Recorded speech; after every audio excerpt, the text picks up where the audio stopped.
Welcome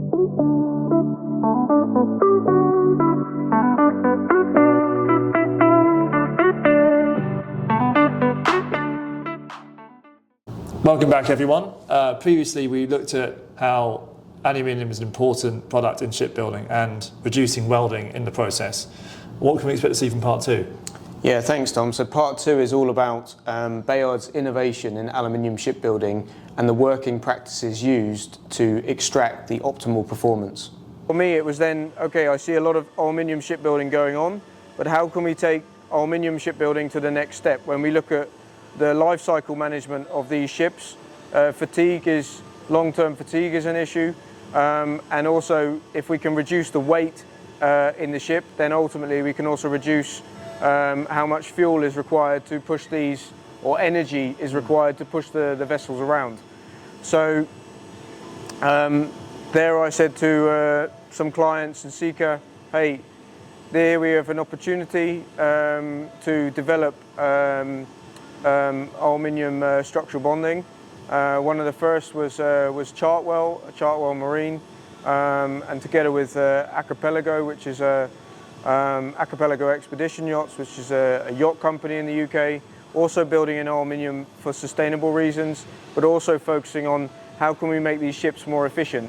And when I came together with Hype last year,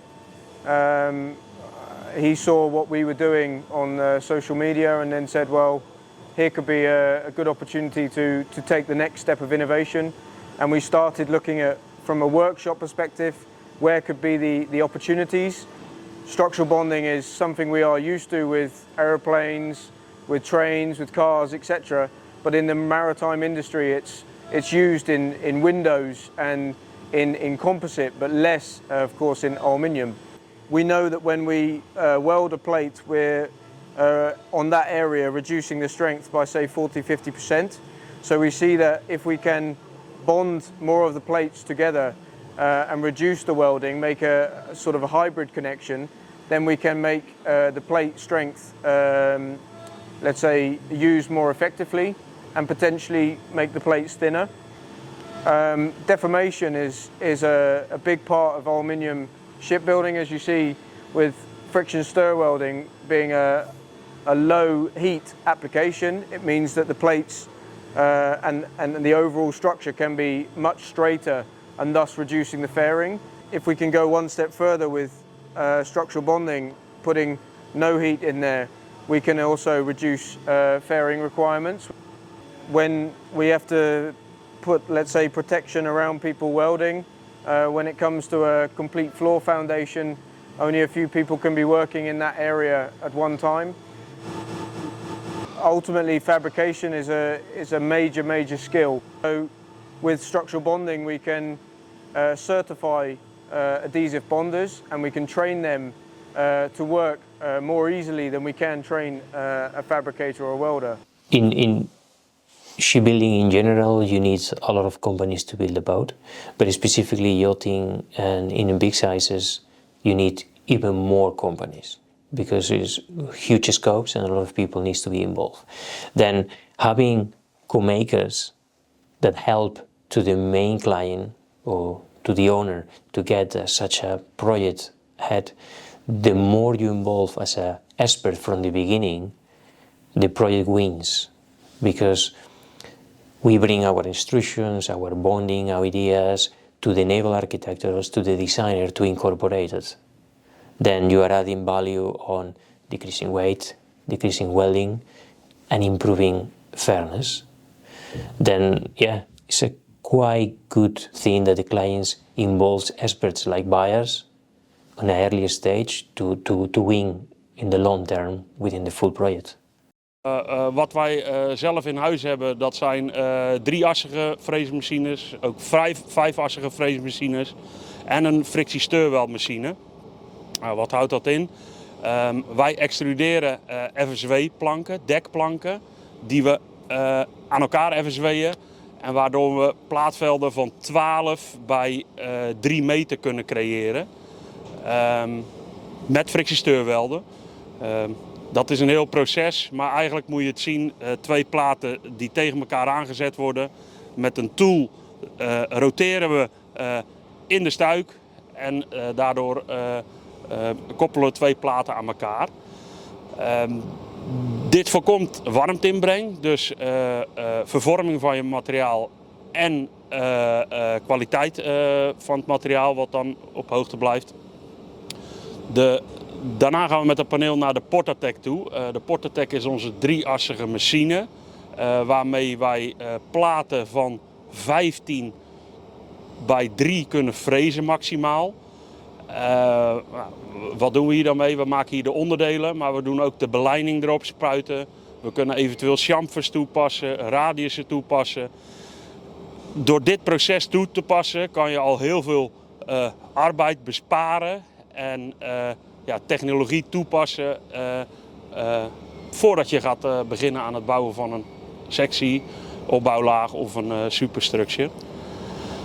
Voor de rest hebben we ook nog een profielbewerkingsmachine. Dus als we raamstijlen hebben met inkepingen voor de dikte van je glas of whatever, kunnen we deze profielen allemaal op de 10 nauwkeurig frezen.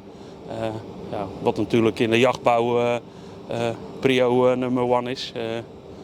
I'm Carsten Heijman. I'm production team leader of the CNC department of Bayards Aluminium Solutions. This machine they bought from a company from Denmark, and we bought it to making panels for the shipbuilding. For the friction stir welding, you don't have to put some other material inside. So this is only 2 pieces together, and you friction stir welding it together. So you get no gas. You have to don't put some material inside the weld, and the heat is less than a normal weld. So when the heat is less, you got your material is not so hot as by MIG or TIG welding. So the material stays more flat. After the welding, after the first weld, when we move on to the second weld, we always flip the material around, and we're doing a PT.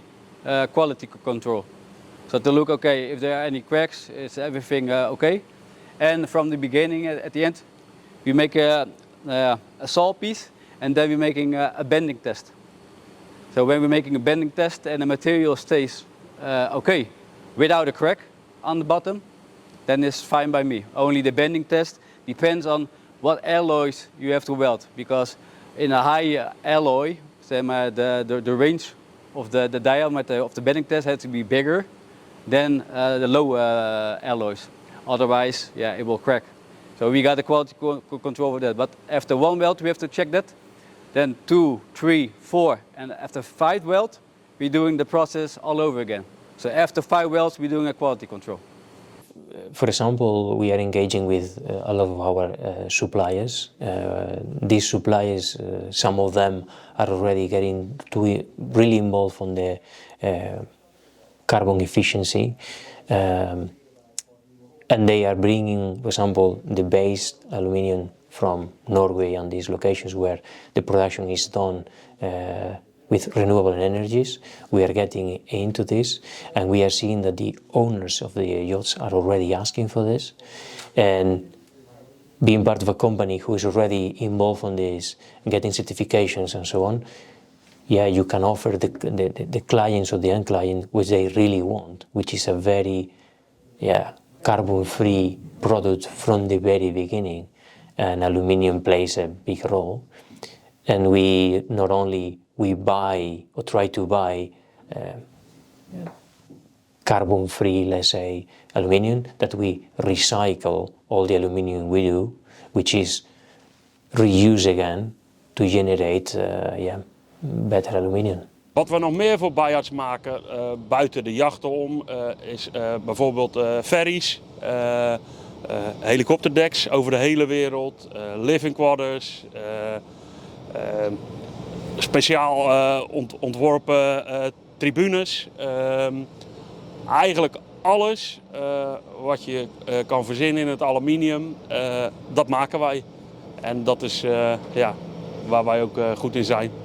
Werken we uit van aan het ontwerp tot oplevering. En eigenlijk al die facetten die daar tussen zitten, kunnen wij allemaal binnenshuis. Omdat wij al onze machines en technologie hebben staan hier in onze eigen hallen, kunnen wij Hollandse kwaliteit leveren voor ook nog een marktconform prijs. Dus alle bedenkingen die we doen met extrusies, maar de 5-assige, de 3-assige, de FSW-machines die we hebben staan, daarmee kunnen wij tijdswinst boeken en daardoor nog steeds in Nederland de top van de jachten bereiken. As you've heard, extrusions and serial production and standardization is a big part about what we do here with Bayards. It's about how we can more efficiently manufacture custom but also standard vessels when we're building in serial with ferries, wind farm vessels, yacht structures, etc. All the different types of maritime structures. And here what you see is, these are ultimately parts that are manufactured individually. And when we move over to this version, and now actually this version, it's about, again, thinking, what can we also manufacture efficiently in serial? So each one of these plates is completely CNC milled. So we're on a friction stir welded deck panel, bulkhead, etc., which again is manufactured for the majority by a machine. Of course, the extrusion plate comes in, we friction stir weld it together, machine made, and then after that we're looking at industrial pre-treatment processes such that, again, more and more machinery is involved, such that we're reducing the manual labour and thus increasing the process efficiency and able to deliver high quality vessels, structures with the quality that people are used to from the Dutch built, so to say, but at a really attractive and good price point for all types of ships that are being built. Now we're in a phase where we made a clear trajectory step plan where we start with some, let's say, some less critical joints, so to say, to build a good feeling with classification and with clients that this is not something to be afraid of. And then after that we build on from this gradual steps, and then eventually we will move towards what we can do in perhaps intermediary plating, etc., above the waterline, again, to build the comfy feeling that it's not something to be afraid of, and gradually you will see it implement more into shipbuilding. And we do this in a multifaceted way with all parts of the team. So together with production, they come with some very clear suggestions where you see that normally you can be welding on your hands and knees, your back, etc. is under quite some load, where with structural bonding we can make ergonomic guns and applications to make it better for your whole body, again helping the sustainable environment. And we're now busy with classification and together with our partners in testing what is happening to the joint, such that we can already put it through an extended life cycle to make sure we know everything that's going on with the joint and it's working well through its total lifetime. Well, Chris, it's been a pleasure to have you here with us on this journey. Yeah, it's been a pleasure to be together on the journey, yeah. Thank you for being here. And I think we've learned quite a lot about what Bayards have been doing and the really sort of innovative things they've been doing with aluminium and with structural bonding. Yeah, ultimately it's all about trying to reduce the heat that's going into the aluminium. When we reduce the heat, we know that we can achieve we can effectively keep the strength that is within the plate, rather than losing about 40 to 50% from welding. So a lot about what we try to do with friction stir welding, extrusion library, aluminium structural bonding is about reducing that heat. When we do reduce the heat, we see that we're able to create straighter structures that are lighter in weight because we don't need as much fairing on the plate to keep it looking as straight and true. And it also means that we're able to manufacture the structures much easier because aluminium structural bonding allows us to be more ergonomic and introduce more extrusions and profiles, etc., to bond to the structures. And ultimately, it's resulting that we're able to deliver structures that are lighter in weight with a reduced overall cost and increased process efficiency. Great. And what can we expect to see further down the line as we continue on this journey? Yeah, so the next phase really is we're super excited to bring Rena and followers along for the next phase of the journey, which is the continuation of aluminium structural bonding. We're going into the next phase of the development with classification approval and implementation.